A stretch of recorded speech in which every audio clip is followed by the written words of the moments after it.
Live from downtown Detroit, home of WDIV and Click on Detroit, Local 4 News at 5 starts now. An Oxford High School 17-year-old senior shot in the neck last week. She's recovering at home. Now, a $100 million lawsuit in her name filed against school officials. We have all the details. All right, Sean, but we're going to begin with two big breaking stories. First, a student injured in a fight involving a knife at Roosevelt High School in Wyandotte. But we're going to begin in Canton Township, where the threat of a gun sparked a lockdown at the Plymouth Canton Educational Park.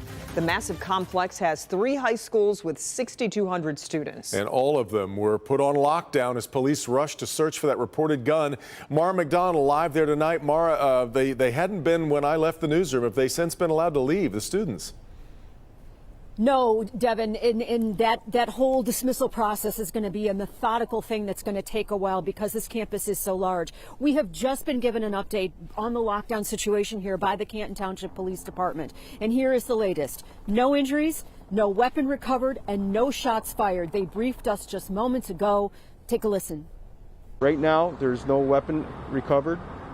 We feel the scene is safe. We're taking our time in searching the buildings methodically. Based on the circumstances, our officers may be searching everyone in the building, including their property and their backpacks.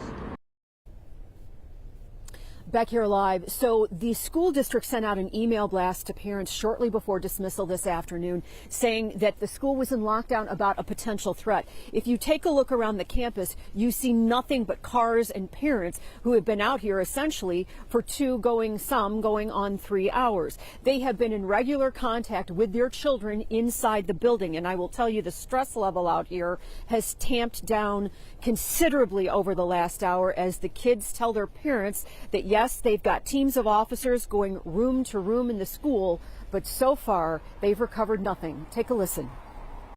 So everybody's keeping in contact with their kids, which is where cell phones have helped here, you know. And she keeps asking me what's going on, and I keep saying, just stay safe, you're okay right now. Back here live, as you heard the police say, dismissal is going to happen here, but it is going to be done methodically and under the supervision of police. What we have been told so far is that as officers clear the classrooms, they aren't necessarily letting those classrooms go. I think it's going to be at least another hour until we see these children come out in waves and be allowed to go home to their parents. So stand by, Devin and Kimberly. We're out here for the duration. We're live in Canton Township tonight. I'm Mara McDonald, Local 4. Glad everybody's okay, but nonetheless a stressful time, Mara. All right, well, now let's move to Wyandotte, where Roosevelt High School was put on lockdown today after a student was injured in a fight involving a knife. Let's bring in Larry Spruill, who is live in Wyandotte. First, any update on how that student's doing, Larry? Well, good evening, Devin and Kimberly. That student was a senior here at Roosevelt High School, and he is okay tonight. As a matter of fact, police say he was treated here at the scene earlier today. But students I talked to tell me what happened here at the high school was scary. I was just sitting in class, and then all of a sudden they called the lockdown. Sophomore Rob Hogue says that lockdown completely stopped things here at Roosevelt High School in Wyandotte Thursday morning. Wyandotte police say a 16-year-old male student stabbed another 18-year-old student in the back during a fight in the bathroom on the 2nd floor. Hogue says they quickly reacted. In my class, we barricaded the doors, throwing chairs, tables, anything. Roosevelt leaders sent this message to parents about the incident. Cindy Garcia has a 10th grader. She raced to the school. We hurried up and called my child and said, what is going on? He said there was a stabbing inside of the bathroom. Gary Miller has a 9th and 11th grader at the high school. He says there needs to be tighter security measures. I think we need to get maybe some metal detectors. I know these kids know right from wrong, what to bring to school and what not to bring to school, but apparently they don't. Maybe we need to look into some metal detectors in these schools. About 25 minutes after the shooting, police arrested a teen here at this intersection of 6th and Hudson. We take it very serious. In light of what happened in Oxford, not only the state of Michigan, but the entire nation is, on pins and needles. And the superintendent sent me this statement. It says, in part, the suspect will be scheduled for an expulsion hearing with me. The safety of the students at our schools is the foundation of what we do. Please continue to talk with your children about making good decisions and to report anything suspicious. Now, police are turning over their evidence to the prosecutor's office. He is now at the Wayne County Detention Youth Home. We are live at Roosevelt High School tonight. Larry Sproul, Local 4. Okay, Larry, now let's get to the major developments from Oxford tonight. Yeah, and let's start with some good news right now. The last remaining shooting victim in the hospital has been taken out of the ICU and moved to a standard room. The sheriff says she's going to remain in the hospital for 4 to 6 weeks for rehab.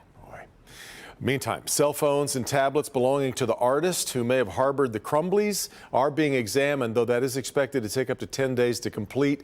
We're told that he is cooperating fully with investigators. And also today, the first lawsuits have been filed against the Oxford School District and staff. Jeffrey Feiger's the attorney. He has filed 2 $100 million lawsuits on behalf of 2 sisters who attend the school.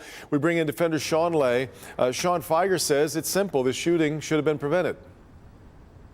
Spelled out in a federal lawsuit, Devin and Kimberly, and a state lawsuit. The federal lawsuit alleging a civil rights violation against the victims. The state lawsuit alleging that school officials broke state laws. The parents were also here today of one surviving victim. He was a homicidal threat. He had told them as much. He had written as much. He had drawn pictures of his plan, and he was allowed to carry it out. Attorney Jeffrey Feiger bringing a $100 million lawsuit against those investigators say had contact with Ethan Crumley before last week's shooting. Oxford School Superintendent Tim Throne, Principal Stephen Wolf, Dean of Students Ryan Moore, 2 school counselors, and the 2 Oxford teachers, prosecutors say, saw disturbing writings and violent drawings from Ethan Crumley, but apparently sent him back to class. The suit filed on behalf of the daughters of Jeff and Brandy Franz. 14-year-old Bella Franz, an Oxford freshman, was with her sister, 17-year-old Riley, both standing with their friend, Hannah St. Juliana. Hannah was shot and killed. Riley was shot in her neck. That Riley and Bella, along with their friend who was murdered and who was buried yesterday, were in the bathroom.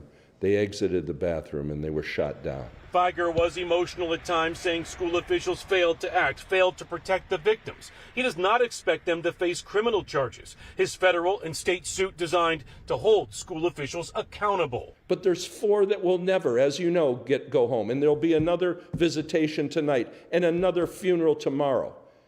And something has to be done about it.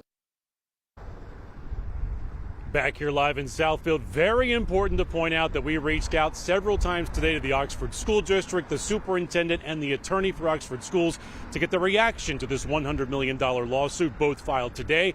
No response yet from the attorney or from the schools. Also, the parents you saw there with Jeffrey Feiger did not say a word today. I am told they are extremely overcome with emotion, worried about their daughters, of course, and extremely angry at school officials. We're live tonight. Sean Lay, Local 4, back to you. In fact, Sean, this feels like just the beginning. There have to be other lawsuits in the works as well. Correct. We're hearing from other local attorneys who are also, they've been contacted by other families, surviving victim families, and also victims, families of the victims that did not survive, likely preparing lawsuits that will be coming very soon. Yeah. All right, Sean. Meanwhile, the funeral for Justin Schilling is set for tonight. We are going to be live streaming it at the family's request because of COVID concerns. Set to start at 7 p.m. this evening. We'll have a link posted right on the homepage of ClickOnDetroit.com. Again, 7 o'clock tonight. All right, let's move to Detroit, where Police Chief James White and Wayne County Prosecutor Kim Worthy joined forces to warn about the steep consequences surrounding all these school threats. Jason Colthorpe live in the newsroom tonight. Jason, bottom line here, kids are getting caught and they are being charged as well. Nearly 24 at this point, Kim, and there are likely to be more. It's very important that parents have conversations with their children to eliminate this unnecessary situation that doing this causes, and explain to them that, this is not a joke. Detroit Police Chief James White saying these false threats are no joke, and Prosecutor Kim Worthy backing it up with charges. We have now charged 23 cases of youth, almost all youth, making school threats. And we're looking at least 10 more. And I would not be surprised if we double the number next week. The cases are from all over Wayne County, and all of those charged are 17 years old or younger. Charges of false threats of terrorism, a false bomb threat, false acts against school officials, and more. This nation, and especially this region, is going to have to take a serious look at child access to guns. Children are fascinated with them, they have access to them, and that's what leads to some of these threats. And we are especially concerned about these cases where these threats are made, and we find out that some of these children actually have access to multiple guns, and we've seen that in several cases. Worthy says these felonies and misdemeanors can and will follow kids for the rest of their lives. And the bottom line is these charges are necessary to deter others. Our top priority is to ensure that our children are safe, that they can go to school and not have to be worried about being attacked at school. Also very important to point out here, no parents have been charged in any of these cases and likely will not be, but Worthy did make it clear her office is not opposed to charging parents when it is appropriate. We're in the newsroom. Jason Colthorpe, Local 4. Okay, Jason, thanks. A new push today in Lansing that aims to stop gun violence in the aftermath of Oxford. Democratic lawmakers introduced 4 bills that would prevent selling and owning gun magazines with more than 10 rounds of ammo. This would begin in 2023. The bills would allow people who already own those magazines to keep them if they report them to police. If passed, violators would be guilty of a misdemeanor punishable by up to 90 days in jail and a $500 fine. Some sad news to report tonight. A member of the Detroit Board of Police Commissioners has passed away. Staff members confirmed today the death of Vice Chair Martin Jones. Mayor Mike Duggan appointed Jones to the board in July of 2020.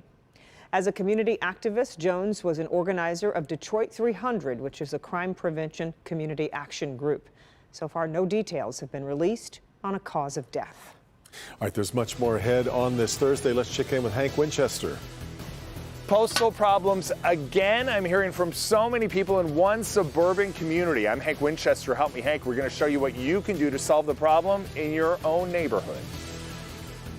We are still on track for a high-impact weather event Friday night. It's possible December thunder and downpours. Saturday, 50-plus mile-per-hour wind gusts and maybe some power outages. And then Saturday, temperatures crashing from 50s at breakfast time to dinner in the 30s. A lot of moving parts to this forecast.